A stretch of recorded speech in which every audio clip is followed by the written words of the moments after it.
Em transmissão ao vivo pela sua rede social X, o antigo Twitter, o empresário Elon Musk relatou mais alguns dos muitos abusos que vêm sendo revelados sobre as exigências feitas por órgãos do judiciário e do governo brasileiros, em especial de órgãos controlados pelo ministro Alexandre de Moraes, às plataformas de redes sociais. Elon Musk disse: "Continuamos recebendo demandas deste juiz Alexandre. Essas demandas são para suspender contas imediatamente de parlamentares e de jornalistas." O empresário afirmou que, para ele, a gota d'água foi a exigência de que a rede social assumisse a responsabilidade pela censura. Ele disse: "Não podíamos dizer que isso era a mando do Alexandre. Teríamos que fingir que era devido aos nossos termos de uso. Essa foi a gota d'água." Eu disse não. Durante a transmissão, o empresário convidou o ministro a apresentar seu ponto de vista, entrando em uma transmissão para um debate. Elon Musk disse: "Este é o cerne do problema. O que você diz, Alexandre? Vamos debater isso abertamente." O empresário segue interagindo com cidadãos e jornalistas de todo o mundo que comentam a situação e alertou: "Há pessoas que não entendem a gravidade da situação."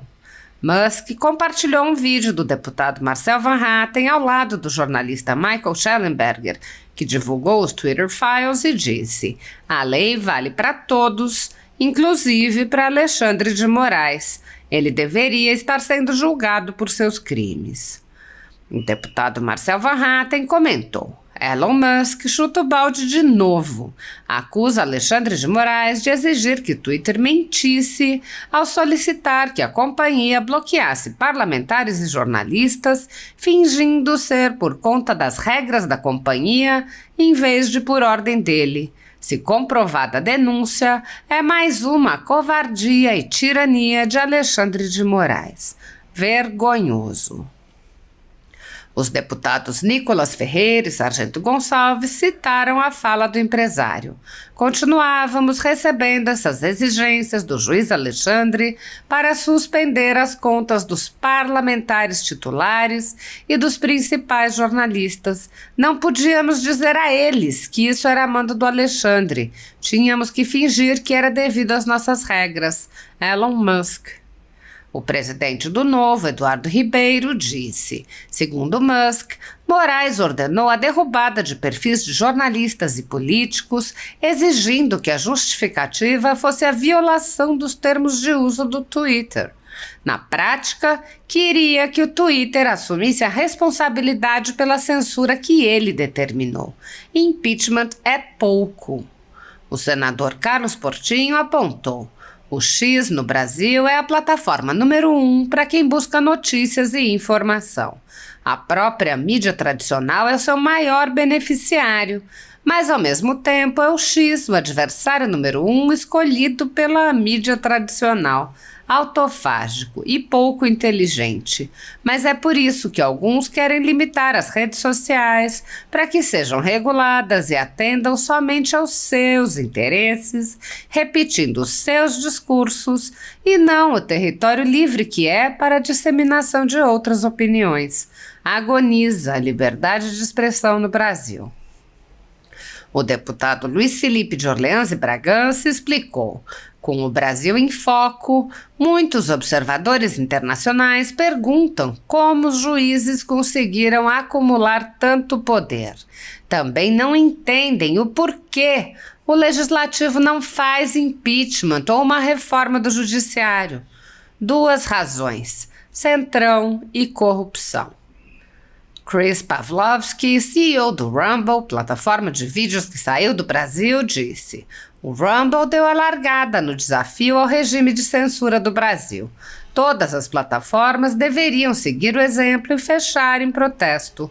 A maioria delas concordou em fazê-lo pela neutralidade da rede.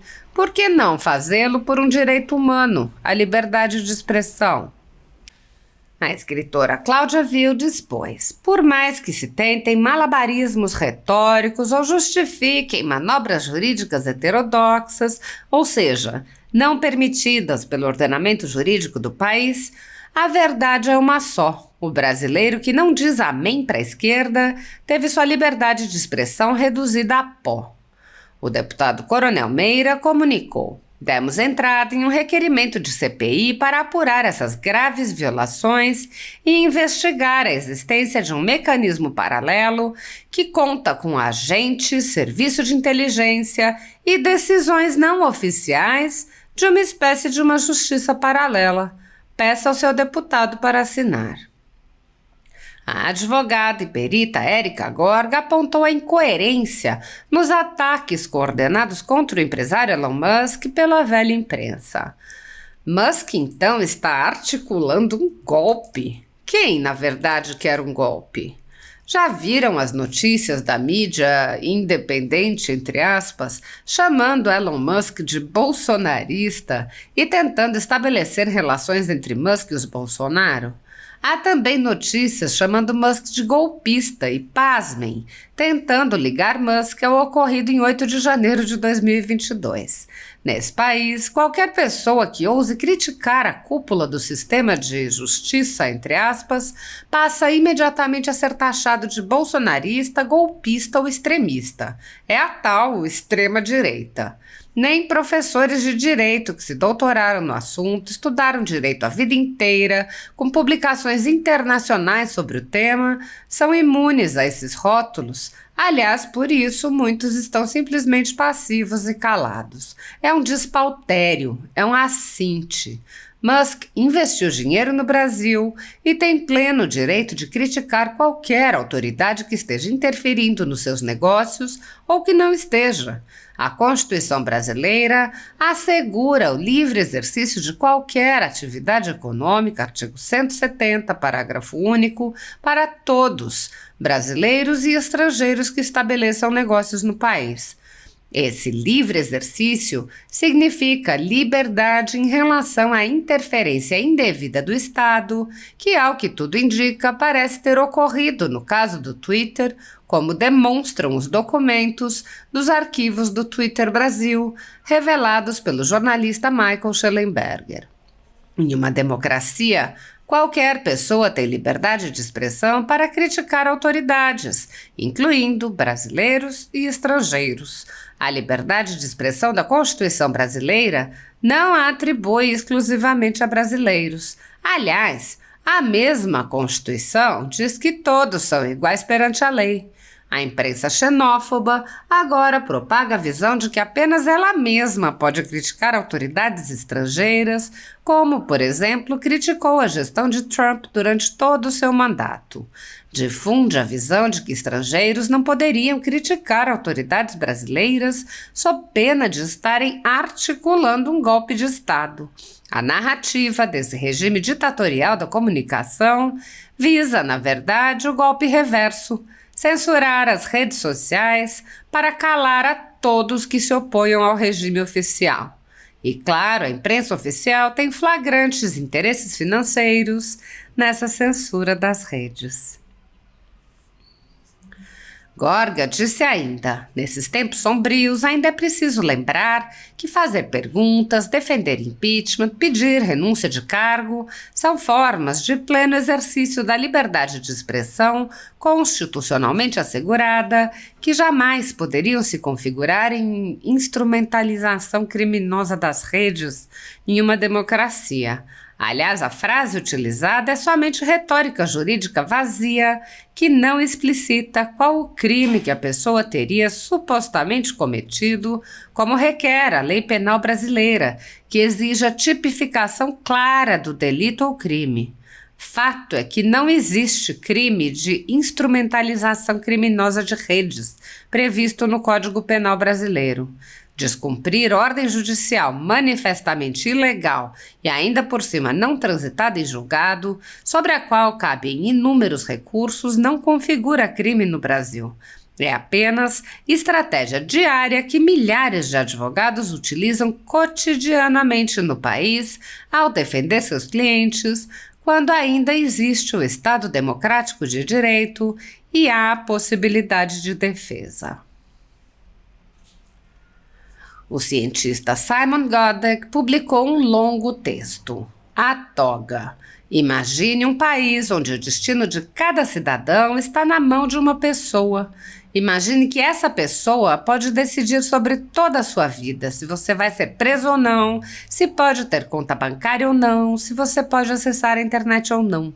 Essa pessoa não é chefe do executivo ou chefe legislativo, nem sequer é o chefe da Suprema Corte Judiciária do país, mas basta ela mandar e ponto. Suas decisões não precisam ser fundamentadas, são secretas e inacessíveis. E todas essas atitudes são defendidas por pessoas que dizem ser pelo bem da democracia e contra o fascismo.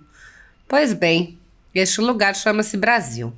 Diante disso, remete-se a uma fala de um dos maiores juristas que este país já teve. A pior ditadura é a ditadura do poder judiciário. Contra ela não há a quem recorrer. A célebre frase proferida pelo Dr. Rui Barbosa, patrono da advocacia brasileira até hoje, a fala mais moderna já proferida em território brasileiro. As recentes decisões proferidas pelo atual ministro do STF e presidente do Tribunal Superior Eleitoral, além de distorcer por completo a Constituição brasileira, cerceiam todas as liberdades conquistadas pelo Pacto de São José da Costa Rica e pela Declaração Universal dos Direitos Humanos. Na democracia de Alexandre de Moraes não existe o devido processo legal. O mesmo é presidente do inquérito policial, Ministério Público e órgão julgador. Suas presas passam de youtuber a senhoras de 70 anos de idade com Bíblia na mão e um terço, pedindo proteção a Deus. Dentre outras atitudes, a que mais chama atenção é a recente inclusão de Elon Musk, de ofício, sem o requerimento da Procuradoria Federal ou delegado de polícia, ferindo de forma arbitrária o devido processo legal no inquérito das fake news, pelo simples fato de questionar a censura no Brasil cometida por Alexandre de Moraes.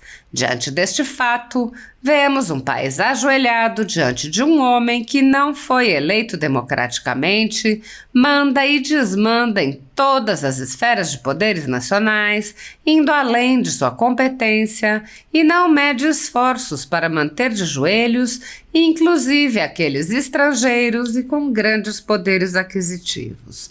Quem vai parar Moraes? Essa é a nova República Bolivariana do Brasil 2024. Sob a presidência de Rodrigo Pacheco, o Senado sofre uma intensa paralisia. Na legislatura anterior, o próprio plenário se reuniu poucas vezes e as comissões praticamente não funcionaram, impulsionadas pela paralisia da Comissão de Constituição e Justiça, que, sob o comando de Davi Alcolumbre, também mal se reuniu. Por ocasião da eleição da presidência para a nova legislatura, os cidadãos se manifestaram e uma petição contra a recondução de Pacheco teve mais de 500 mil de assinaturas. Assim como acontece com a maioria das manifestações populares, a petição foi ignorada pelos senadores. Sob a condução de Pacheco, não houve qualquer reação contra a invasão das atribuições do Legislativo pelo Supremo Tribunal Federal, que passou a legislar ou suspender leis que tinham sido elaboradas e aprovadas por aquele poder. O presidente da Casa, que é também o presidente do Congresso, não agiu para proteger as prerrogativas dos parlamentares, que vêm sendo violadas em inquéritos secretos conduzidos nas cortes superiores. Pacheco também é alvo de críticas, porque o Senado vem se omitindo em cumprir seu dever constitucional de promover o controle dos atos de ministros das cortes superiores. De forma monocrática, o presidente do Senado impede a análise de todo e qualquer pedido de impeachment ou de projetos de lei e PECs que possam vir a limitar os superpoderes autoconcedidos a ministros do Supremo Tribunal Federal e do Tribunal Superior Eleitoral. Sem controle externo, alguns ministros do Supremo agem ao arrepio da Constituição. Em inquéritos secretos, o ministro Alexandre de Moraes, por exemplo, promove uma aberta perseguição a adversários políticos. Em um desses inquéritos, a Folha Política teve sua sede invadida e todos os seus equipamentos apreendidos a mando do ministro Alexandre de Moraes. O inquérito foi arquivado por falta de indícios de crimes, mas os dados sigilosos foram compartilhados com outros inquéritos abertos de ofício e com a CPI da pandemia, que compartilha dados sigilosos com a velha imprensa. No chamado inquérito do fim do mundo e nos inquéritos dele decorrentes, já houve prisões políticas sem que houvesse sequer indiciamento das pessoas presas, imposição de uso de tornozeleira eletrônica e prisão domiciliar em endereço diferente de onde as pessoas moravam. Quebra de sigilo de parlamentares, inclusive de senadores, quebra de sigilos de pessoas e empresas, inclusive de veículos de imprensa.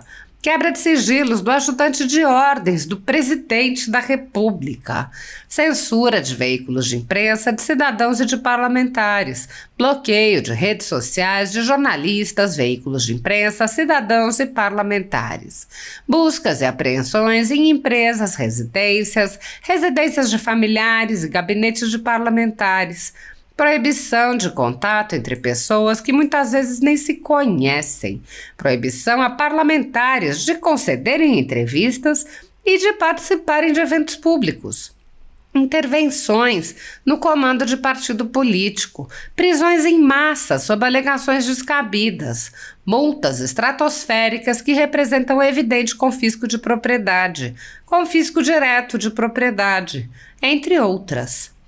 A tudo isso e a muito mais, o Senado Federal assistiu passivamente. Nem mesmo a morte no cárcere de Clériston Pereira da Cunha, preso político do ministro Alexandre de Moraes, foi capaz de sensibilizar os senadores e tirá-los de sua letargia. Sem justificativa jurídica, o ministro Luiz Felipe Salomão, ex-corregedor do Tribunal Superior Eleitoral, confiscou toda a renda da Folha Política e de outros sites e canais conservadores para impedir suas atividades. A decisão teve o aplauso e respaldo dos ministros Luiz Roberto Barroso, Alexandre de Moraes e Edson Fachin.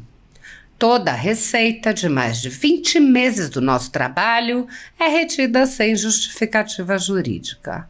Se você apoia o trabalho da Folha Política e pode ajudar a impedir o fechamento do jornal, doe qualquer valor à empresa Raposo Fernandes através do Pix, utilizando o QR Code que está visível na tela ou o código ajude@folhapolitica.org.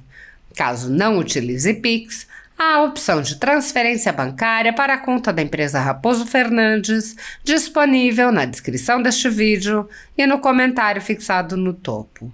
Há mais de 10 anos, a Folha Política vem mostrando os fatos da política brasileira e dando voz a pessoas que o cartel midiático quer calar. Pix ajude@folhapolitica.org